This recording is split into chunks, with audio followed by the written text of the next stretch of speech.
Hello friends, welcome back to my channel. आज का word है inner strength. Inner strength inner strength का हिंदी में अर्थ होता है आंतरिक शक्ति, अंदर की ताकत, मन की मजबूती। इनर स्ट्रेंथ ये वो शक्ति है जो आपको मुश्किल समय पर टूटने नहीं देती। जब आप बाहर से नहीं अंदर से स्ट्रांग होते हो तब यूज होता है इनर स्ट्रेंथ। चलो इसे एग्जाम्पल के साथ समझते हैं। Inner strength helps in tough times. आंतरिक शक्ति कठिन समय में मदद करती है।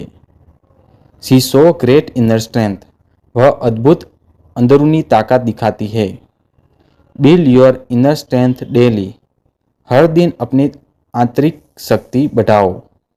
सो फ्रेंड्स, आज का वर्ड था इनर स्ट्रेंथ। अब आप कमेंट में लिखो ट्रस्ट योर इनर स्ट्रेंथ। मिलते हैं नेक्स्ट न्यू वर्ड के साथ। चैनल को लाइक करें, शेयर करें और सब्सक्राइब करें। धन्यवाद।